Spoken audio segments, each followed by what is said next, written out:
6 o'clock. This meeting is called to order. Bill, would you please lead us in the Pledge of Allegiance?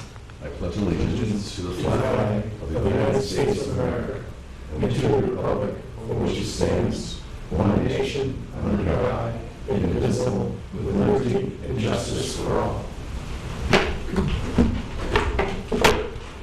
And as is our routine, we will first approve minutes of previous meetings, starting with our non-public work session of June 24, 2013. I will make a motion to approve those minutes as written. Second. It's been moved by Mike and seconded by Bill. All those in favor? Aye. Opposed? Those minutes are approved. Secondly, we have the regular Select Board meeting on June 24, 2013.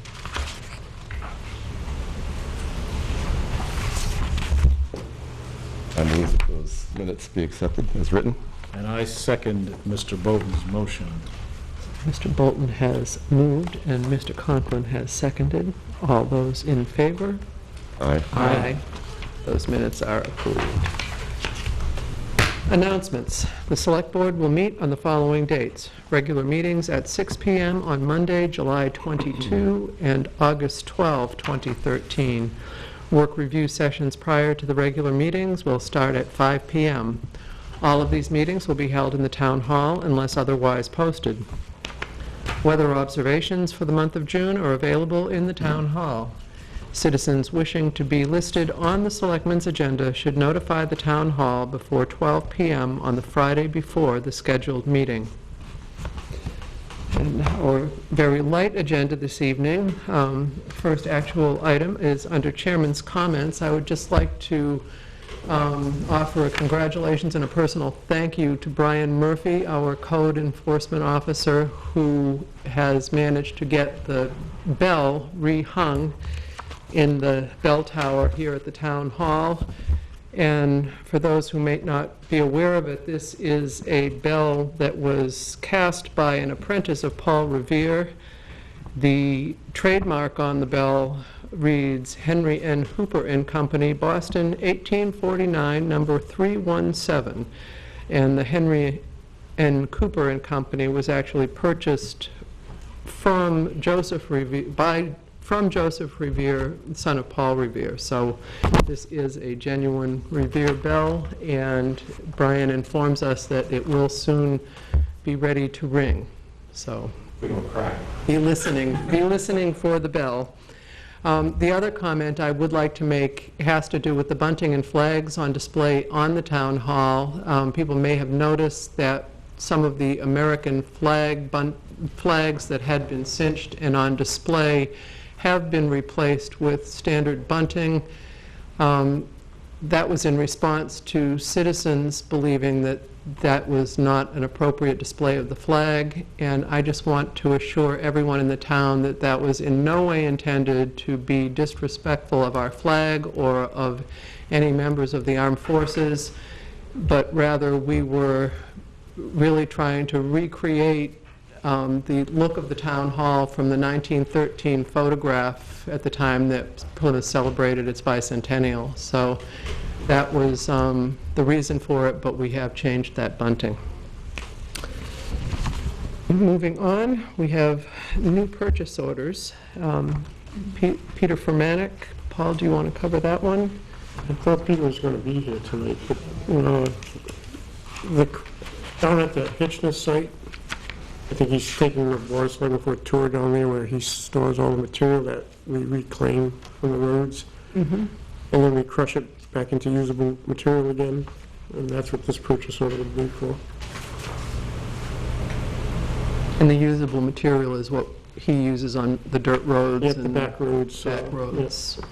So it'd be asphalt, rock, concrete, anything that can be reground and reused. And sometimes we get up to a 4-to-1 ratio in how much money we save by using the reprocessed material. Say that again, Paul. We get about a 4-to-1 savings It costs a fourth as much, more or less. Is that? if we had to buy that Yeah. material versus reclaim.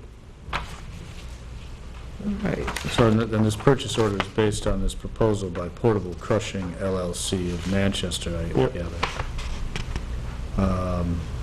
Well, I would make a motion that we approve the purchase order for the crushing of the excess material located on the Hitchner building for the amount of $19,250. I'll second it. All right, it's been moved by Mike, seconded by Neil. All those in favor? Aye. Aye. Aye. Opposed? That purchase order is approved.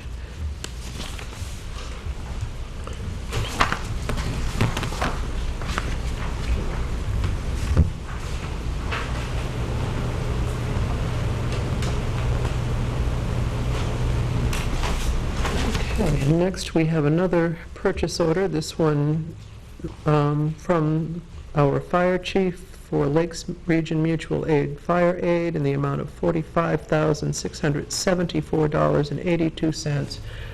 This is the pro rata share for Lakes Region Dispatch Services. Any further explanation on that, Paul? No, that's a set fee that we do have to pay. Has this changed from last year, or is it about the same, do you know? It's not the same. Well, I move that the pro rata share for Lakes Region Dispatch Services for $45,674.82 be approved by the board. Second. It's been moved by Bill and seconded by Neil. All those in favor? Aye. Aye. Opposed? That purchase order is approved.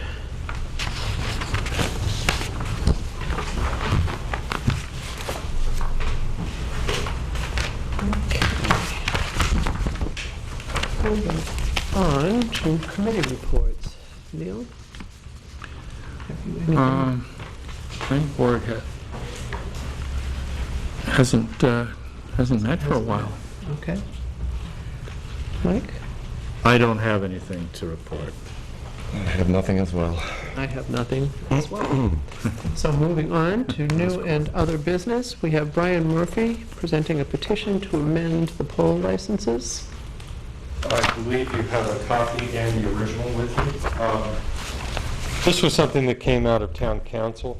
Evidently, we need to adopt this either periodically or we haven't done it in the past in order to be able to tax the utility structures that are in the town rights-of-way. Basically, when you do this, it needs to be followed by a public hearing. People can give their input at that point in time. But it stands as it stands, so I'm only here to present the petition itself, which you already have. I'd love to be able to answer questions about this, but I don't know anything. Well, it looks like... But it's all about the taxation, and I don't know if it was something that had been failed to been readopted in the past, or if there was a change in the law that required us to readopt. But evidently, in this cycle, if we don't have it, we will have to abate the taxes going forward.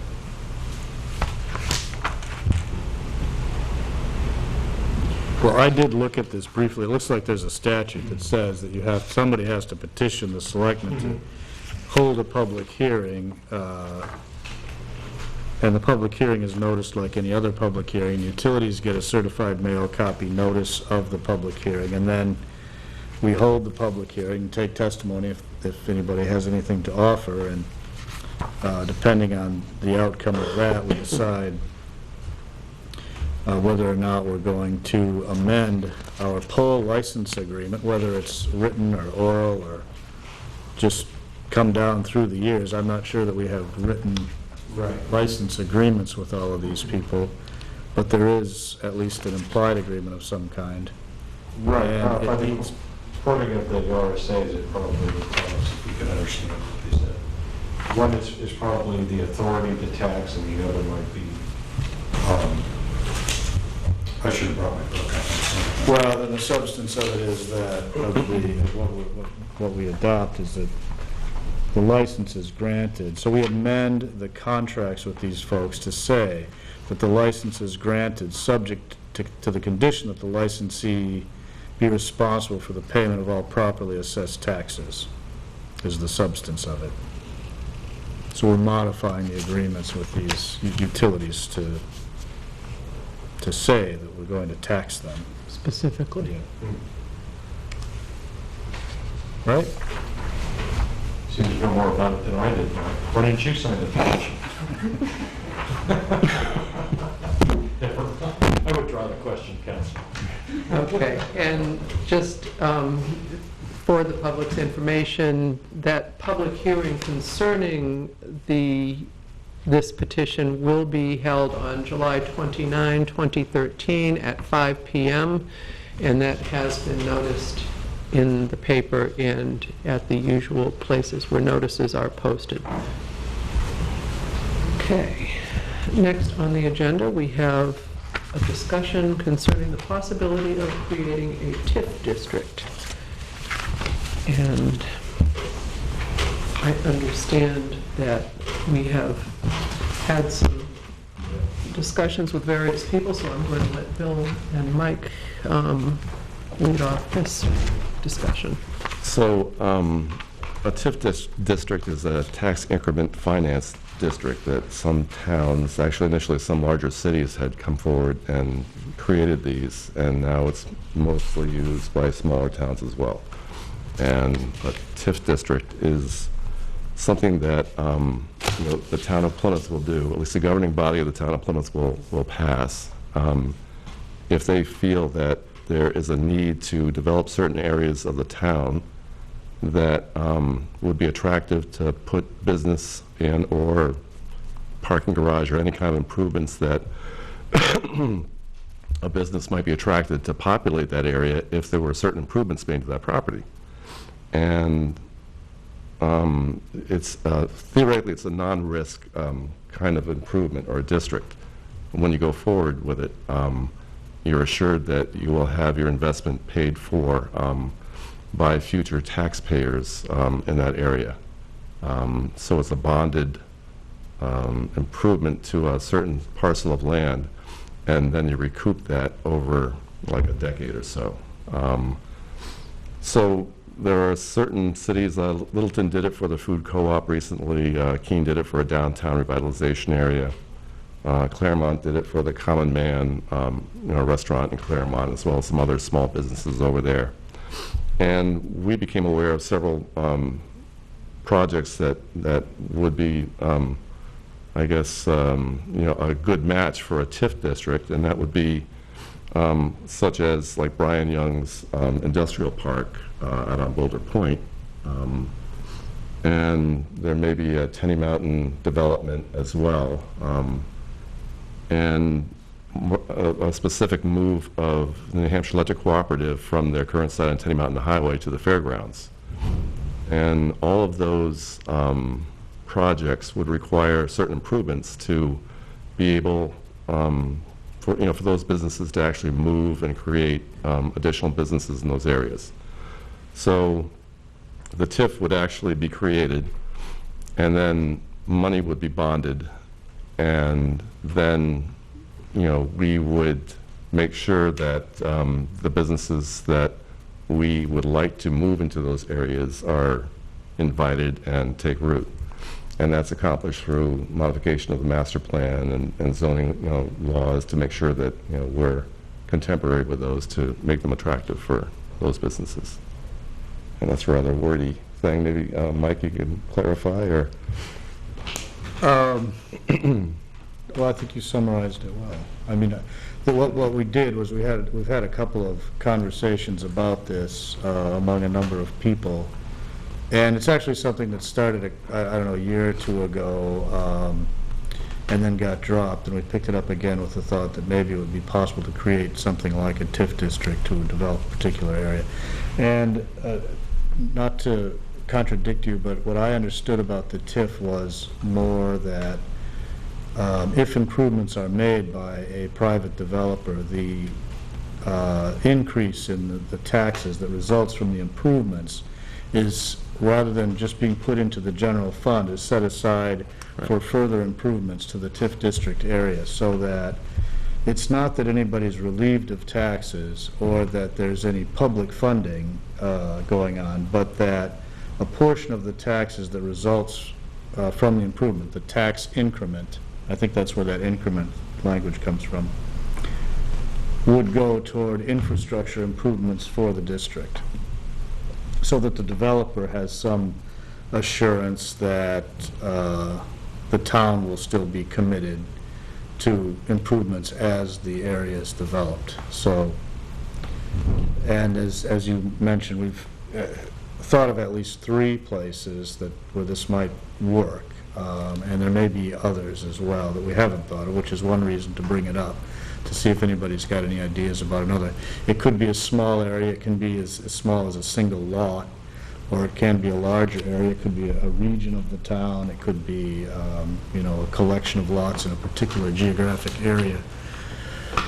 But it's a means by which to encourage development, and to encourage development that the town is favorably inclined to see occur. And ultimately, what it results in is development of tax-paying entities where we currently have none. Right. And So it's- and where we'd like to direct them. We would like to direct it. You? I'm thinking about the planning board. Okay. Well, It sounds great.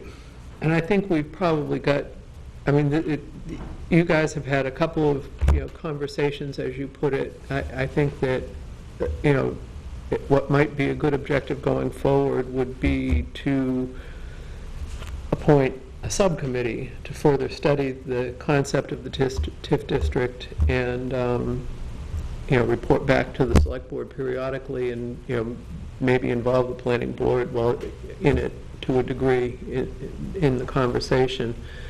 I think it's worth pursuing. I'm very interested. Yeah, and I think it's important that it be something that we also, do periodic updates in our meetings so that the public knows where we're going with it and what, if there's a particular area, as you described, the Boulder Point, where we might be going for it. So I will, actually, do we need a motion to appoint a subcommittee, Paul? No. Just, since, I volunteer. I volunteer. well, we can't have more than 2 on a Oh, okay. subcommittee. A subcommittee All right, implies. you guys that can we- do it then. Yeah, since they've started it up, and we'll get Yeah. their reports periodically. I'm excited about it, though. Yeah.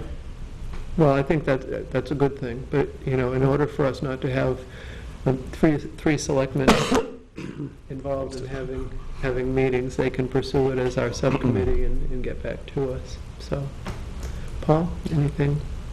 No, I just wanted to add that both Mike and Bill were right. There are different forms of TIF certificate. Yeah, I was- You've got an R-76, and what Bill was describing is the one where you go out and get a bond Okay, to yeah. improve a particular area.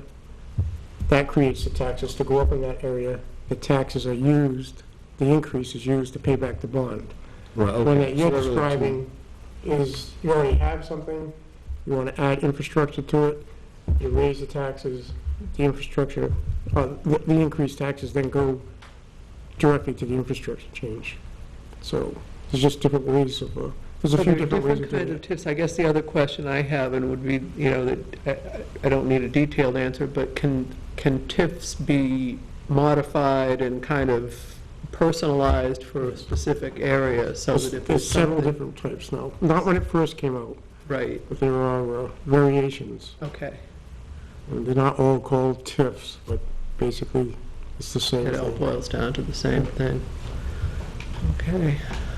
I was on the Economic Development Committee here 10 or 20 years ago, but when we had tried this before, one of the biggest problems is getting the citizens and the business community members' minds wrapped around the concept of the different types of TIF district systems.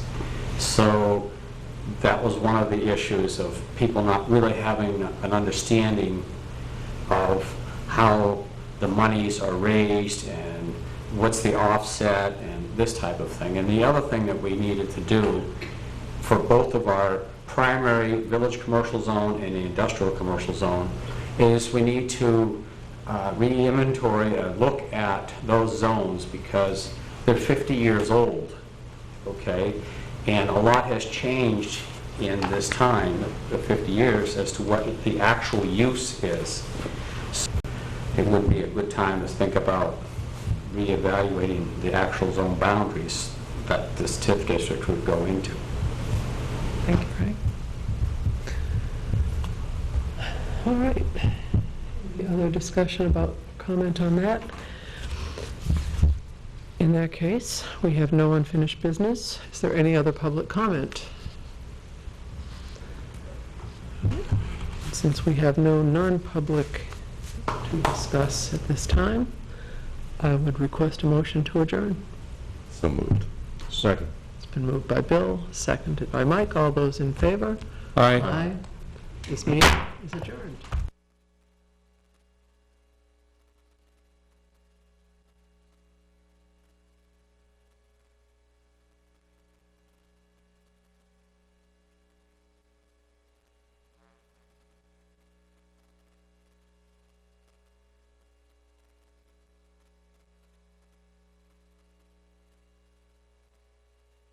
The Tower bell is a Revere bell. Yeah. For what tower? The conning tower bell.